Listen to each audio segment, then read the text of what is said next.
Hey, that was just a good win by our guys. They did a fantastic. We've been talking about playing with pace, not just in the full court, but in the half court as well. We've been talking about being physical, as best we can without fouling. And on both sides, not just defensively, but even offensively, setting screens to get your teammates open, trying to play through contact because they're not going to call a lot of fouls, and stuff like that. And so I applaud our guys for continuing to try to play with pace and physicality. The big thing that's hurt us in the past is the second chance points, and our guys did a great job of trying to put bodies on bodies. They had 8 second chance points to our 18. Our pace, we got to keep running. And tonight I thought we got out in transition and we got to our spots and we sprayed the ball. It's no secret what we're trying to do. We're trying to touch the paint and spray the ball, and we want them to continue to do what good teams do. If somebody's about to get beat, you got to come help. And so we got to have the discipline to try to make sure that we stay spaced and we find an open guy. Because they're really good at going vertical at the rim and especially bringing another guy over. So, if we can get up 53s, great. That's what we're trying to do. But we want the spray threes, A lot of guys stepped up for us. Foxy's Foxy, the 28 or 26 and 11. Big night from him. Keegan with the 12 rebounds. We needed every single one of his rebounds, and then Domas with 9 offensive rebounds. That was huge. But our bench was really big. You talk about the performance that Malik had. He's been aggressive the whole playoffs, and we thought he did a great job of touching the paint and spraying it. But just as importantly, his 6 rebounds were huge, and his ability to get to the free throw line were huge.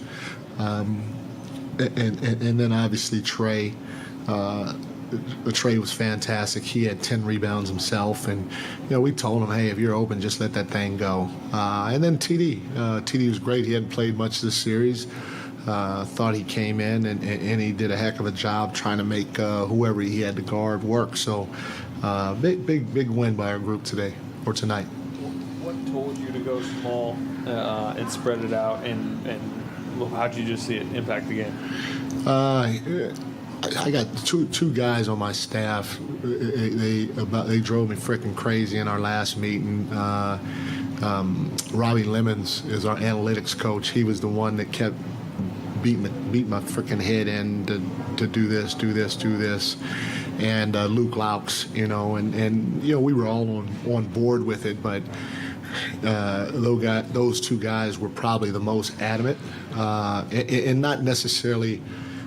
With Trey, we all felt we wanted to go to Trey, but just mainly hey, let's just keep shooters on the floor, touch the paint and spray it. And we felt that Looney's been kicking our behind, so it's not like going to Trey or going to somebody else from time to time would hurt us on the glass because he's been already doing work, but. I give my entire coaching staff a lot of credit, but Robbie Lemons, our analytics coach, and Luke Laux, who's our 4th assistant, they're the 2 that really got on my nerves about it. Mike, James Ham, ESPN 1320. With Keegan, did you come into the game thinking that you might play him somewhere around 45 minutes? And just how impressed are you with his ability to shake off? He had a really good start offensively and kind of quieted down again, but he stayed in the game and kind of mentally stayed in the game tonight. Yeah, he had 12 rebounds. That was huge, and we need him to be physical. I don't know if he took a big charge for us. I think Trey took a big charge. So the physicality, the ability to come over and trap the box and sacrifice your body was huge, and Keegan was a big part of that. And at the end of the day, James, they got to guard him, because if you go to help and you don't get to him quick enough, he gonna make that shot. And so I came in consciously knowing that, you know what, I'm gonna live with Keegan, and whatever happens, because at the end of the day, at worst case scenarios, this is an invaluable experience for him. Mike, Chris Peterman, Sacramento Bee. De'Aaron called this sort of a perfect game for you guys, and you can go down the list with points in the paint, second chance points, offensive rebounds, et cetera, et cetera. Do you think this is the best overall floor game that you've gotten from your guys this season? Yeah, this is a really good game by our guys. They competed. Not only that, we've been telling them all series, hey, touch the paint, touch the paint, touch the paint, and look to spray it, get off it, but do it by coming to a 2-foot jump stop, because Draymond's so good on the backside, Loon's so good on the backside, and they all have active hands, and so they're swiping down at the ball. And I told our guys, you know what, we're not getting a call. This is like a UFC championship fight. In the UFC, if you're the challenger, you're fighting a champion, you can't outpoint them, you can't out-decision them. You got to go take it from them, and we can't be soft with the ball and think because we got hit on the arm that they're going to call it, because we're putting the decision in their hand, in their officials' hands, and it ain't going to go our way for sure. Mike, Jake Eaton from CBS 13, to have Game 7 in your building, how much does that mean to this team and confidence-wise to be able to actually win the series? That's part of the reason why we busted our behind all year, trying to get as good of a record as you can during the regular season. Hopefully will help benefit you in situations like this, and we're excited. We're going to go back home for Game 7. We're going to play in front of our fans, and our fans are going to be excited. And the town and the organization definitely deserve this. Now we just got to go out there and try to get it done. Brendan Nunes, Kings Herald. You guys held Golden State to 38 points in the paint on 18 of 45, and last game it was 60 for them on borderline 70% from the field. Just what was the difference there, and how essential was that tonight? They've been killing us in the pocket, They've been killing us in the pocket the whole series, and they got a lot of back doors and stuff like that. And, we just said we're going to try to take that away as best we can. And I give Domas a lot of credit because it started with him. And then Trey a lot of credit, too. We tried as best we can to do it. And our guys did a fantastic job executing the game plan with the changes we made, and it was part of the reason why we got the win. Mike, to your right, Ruth Vivas for Hispanic Sports Media. This has been the most even series of the playoffs thus far. It's only fitting that it goes to Game 7. What do you guys need to do at home to win it? We got to play with physicality on both ends of the ball. I don't have any magic dust. We got to play with physicality offensively, defensively. We got to be strong with the ball offensively. We got to make sure that they feel us defensively. We got to box out, and then we got to get out and run. We got to play fast, not just in the full court, but in the half court as well. We got to have a pace about us that is going to help create some separation so we can get some looks, and all of us from Domas on down, we need to let it fly. If you're open, I don't care. Let that thing go. And Mike, you know this Golden State team inside and out, and you also know the history and how they have been in Game 7s. What kind of energy and what kind of game do you guys need to beat them in a Game 7? We're going to have to play at our best. I mean, they again, they're the champions. We're going to have to play at an elite level for 48 minutes against these guys, because they're going to bring it. Trust me, they're going to absolutely frickin' bring it from the beginning to the end of the game, because, both teams know that their back's against the wall, and they've been through it. They've had the experience of figuring it out, and so we're going to have to come and play at a high level, doing all the things that I've been talking about. Mike, De'Aaron and Malik both mentioned that they felt like maybe the Warriors' legs were a little tired tonight. There was one game between this and the last game. There's one game between now and Sunday. Is that part of the thinking and going small and demanding that you guys continue to push the pace? Are you hoping that maybe creates an advantage for you at the end of this series? No, we just felt going small. They're good. Yeah, like I said, we just felt going small with the guards we have. We'd be able to get downhill, and they can play make. And Trey gave us that ability because, if the reality of it is, obviously they switched Loon on to Foxy. Foxy's got to go make a play against Loon. If Loon wants to be down the floor, Trey's got to pick and pop and shoot it. I don't care if he goes 0 for 10. He got to shoot the ball, And so for us, we do want to play as quick as we can. We said if we could play tomorrow. I don't know if I can say that, but I guess I did. If we could play tomorrow, we play tomorrow. But we want to keep pushing the ball, not just because it's the Warriors. That's how we played all year. We played fast all year, and in order to beat teams in the playoffs, all these teams are great. We got to even try to find a way to play faster while trying to play some defense too. Hey, Coach, over to your left. Tristy Rodriguez, NBC Sports California. With Keegan's early start and then Kevin getting his shots to fall finally later in the game, it seemed like the first time fans watching got to see both your best shooters do their thing in the same game. How important will that be in Game 7 for both of those guys to get going?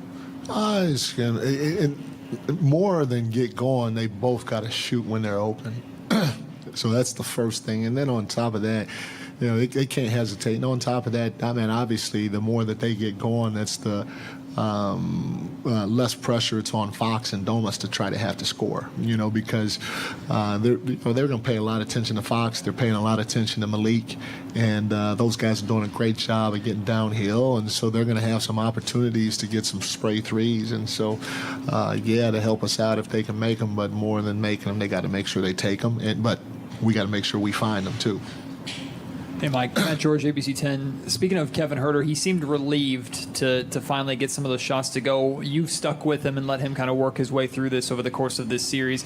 Not necessarily relieved, but how satisfying is it for you to finally see him get a couple of big buckets, important buckets, especially there at the end of the game? Well, like I said, he's just got to keep shooting the ball, and we have to keep trying to find ways to get him involved, because he's a tireless worker offensively, and his movement creates a lot of separation and gravity to get other guys open. And so, obviously making shots, you feel good about that. But the biggest thing that I like is, he hadn't shot it well, but he's continued to take them. Like he didn't hesitate tonight, and our guys continued to try to find them. So, you give the group a lot of credit, but you give him more credit than anything else because, there's a confidence level you have to have in order to be in his position, and he definitely showed that tonight. Hey, Coach. Colin Ward-Henninger, CBS Sports. It's clear listening to your players that they've been drilled on the game plan, and it's clear that they executed it tonight. That's just one side of a game like this. How did you feel about how they responded emotionally in what could have been a closeout game? It's great. We obviously, as a group, haven't been through stuff like this yet. And so, at the end of the day, every experience that we go through during this playoff run, good and bad, it's a fantastic learning experience for us. And so, I applaud our guys with the way they handled, everything, especially the outside noise. We've been a group that hadn't listened to the outside noise at all throughout the course of the year because, every sports media person out there, and I would do the same thing if I'm in your guys' shoes, but, they don't give us a chance, which is fine. Like I said, we got to go earn it. And tonight I thought our guys did a good job earning it, but the job's not done. So we got to see how we're going to respond in Game 7 for the first time as a group. Scott Marsh, Sacktown Sports. You talk about wanting to play quicker. Can you play any quicker than you did to start the game tonight? It seemed like Sabonis was a man on fire to start the game, and you guys really got going. Malik mentioned you guys had really talked about getting off to a really quick start tonight. Yeah, it's a long game, and so I don't really – it's obviously you want to, if you can be up at any time, you want to be up. I would take that any day of the week. But when I'm talking about playing faster, I'm talking about throughout the whole course of the game, like our pace. We want to go. We want to go. We want to go every single time if we can.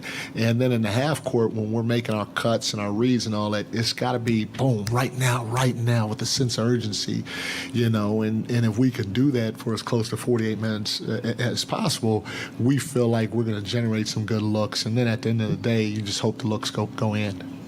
Mike, you had that overtime win in Minnesota. I think Domas fouled out late, and then you went to Trey at the 5. And you sort of talked about it afterwards as being able to keep that in your back pocket. And it sounds like you were a little bit reluctant, even in this situation, to pull it out. Why the reluctance on your part, and what counter adjustments could you expect for Game 7 from Steve? I said that I was great with Trey. I talked to Jordy about the Trey thing as soon as we lost Game 5. I just told Jordy, hey, I'm going to spread it out, but putting TD on the floor, even extending Kevin's minutes, that's what I'm talking about. That Robbie and Luke beat over my head. So, but the Trey thing, Jordan and I had talked about that right after our Game 5 loss, possibly happening. We didn't know. At the end of the day, we still need to watch the film and all that other stuff. But the more we watched it, the more we talked as a group. That's the more we liked the idea, and my reluctance was Davion's done a great job. He's busted his behind, and obviously he was the one that he was the one whose minutes got cut in order to keep Kevin on the floor longer. Not only Davion, even HB, those guys, their minutes were cut, to bring TD and play him more, to keep Keegan out there longer, to play Trey, and to keep Kevin out there longer. And so, again, that more so was Robbie and Luke suggestion that, I was a little hesitant initially, but, the more they beat it over my head, I relented, obviously. Thank you, guys.